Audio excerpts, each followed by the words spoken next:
In 2004, the popularity of Chinese action stars such as Jackie Chan and Jet Li were at an all-time high in the Western world, with Jackie Chan coming off of films like Shanghai Nights and Rush Hour 2.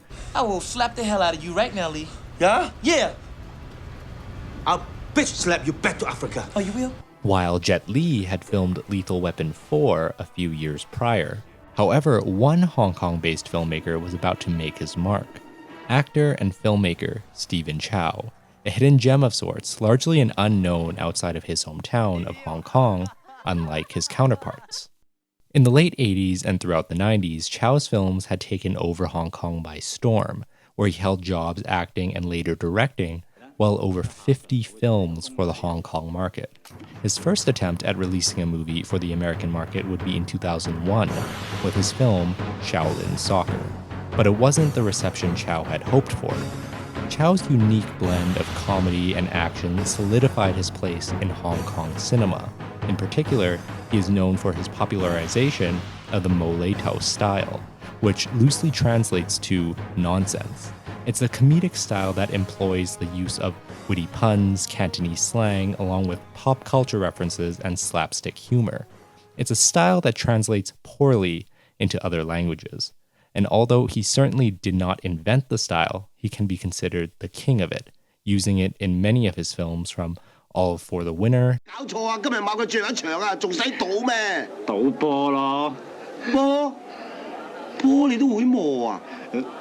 to his adaptation of Journey to the West to Shaolin Soccer. Many of Chow's works are a self-reflection of his upbringing. Raised in government housing by his mother and grandmother at a young age, Chow took to acting and martial arts after his idol Bruce Lee. A large focus of all of Chow's films is the depiction of low-class characters in some form or another, employing the use of tragic, fallen heroes or characters just down on their luck. Which brings us to 2004's Kung Fu Hustle. Considered a pinnacle of Chow's work, it is a reflection and multifaceted display of his life and career. Chow's influence over this film as its central auteur is probably the most prominent it has ever been. The use of nonsensical randomness and Mau Lei Tau, homages to Bruce Lee and his various martial arts idols, and of course, the focus on low-class characters.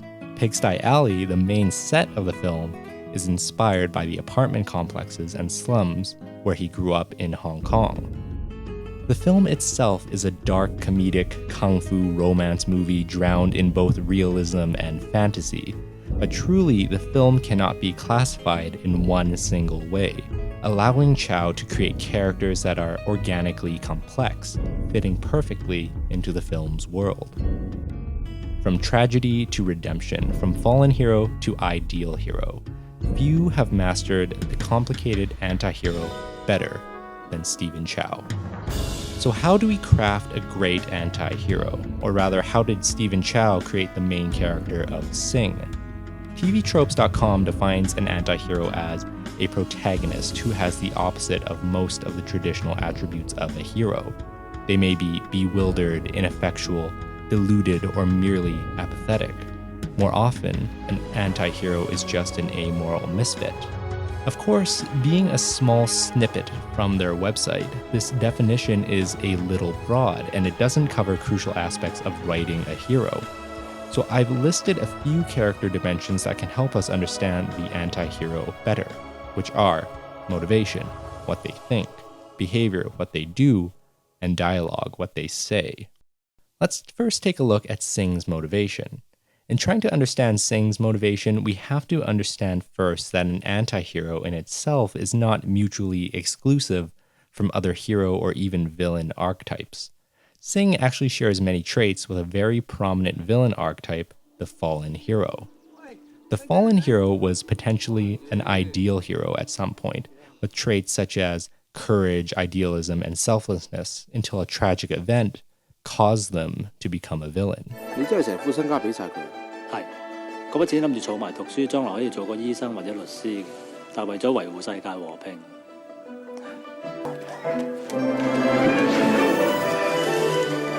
放開個女仔！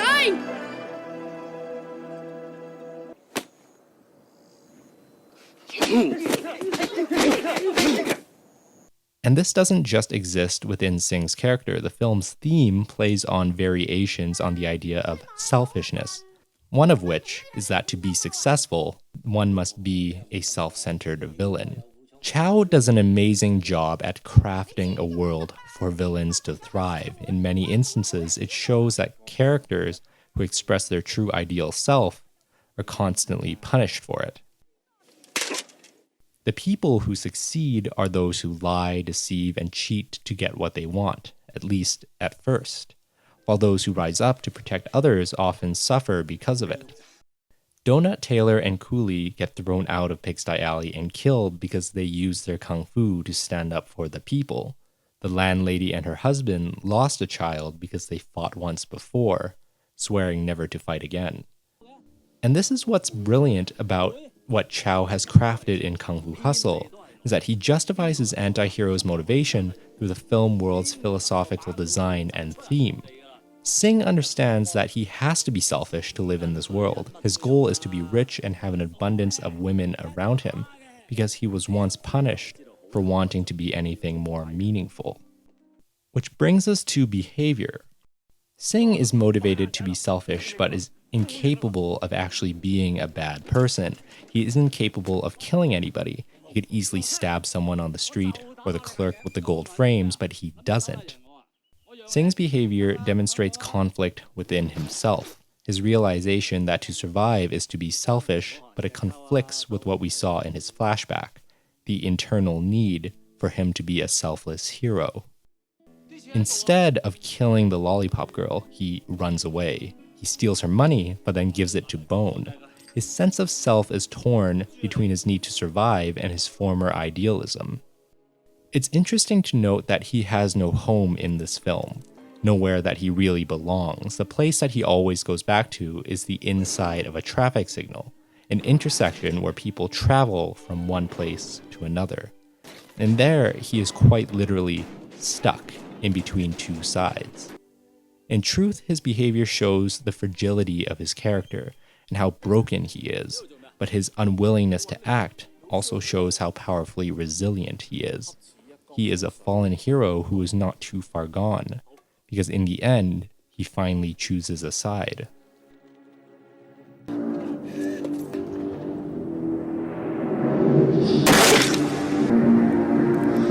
Albeit this moment felt kind of rushed and unearned, but it makes my point nonetheless. Lastly, I want to discuss dialogue. We understand Sing is motivated by his need to be selfish, but he can't act on it, which of course makes a lot of his dialogue empty. His threats are empty, with him often resorting to lying. But what's also very interesting is that Chow has made Sing's dialogue very self-descriptive. You have this scene near the beginning of the film when Sing tells Bone, "Look at these losers, they have no future." But without knowing it, he's describing himself.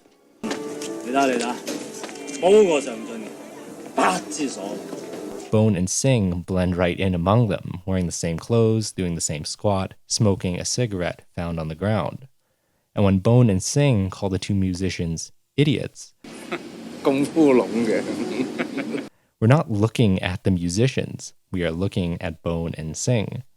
Their dialogue is hilariously ironic, but also very revealing about their characters because it shows how their words truly mean very little. Kung Fu Hustle was described as having critics battling to describe it. Renowned critic Roger Ebert could only characterize it as a mix between Jackie Chan, Buster Keaton, Quentin Tarantino, and Bugs Bunny. Since Kung Fu Hustle, though, Chow has not done as much in front of the camera work as he once did, with his next acting appearance in CJ7 being his last, for now. But it wouldn't be his last time directing. We've yet to see something like Kung Fu Hustle since, however, as it truly is one of Stephen Chow's masterpieces, speaking to all aspects of his life and career. Kung Fu Hustle 2 has been announced, so maybe another gem is in the works soon. Thanks for watching.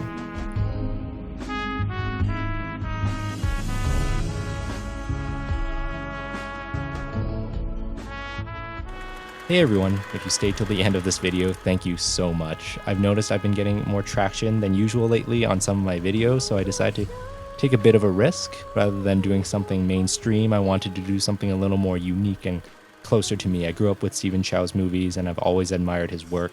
I hope you found this video educational and possibly learned about a new director who may pique your interest. Anyways, I'll see you next time.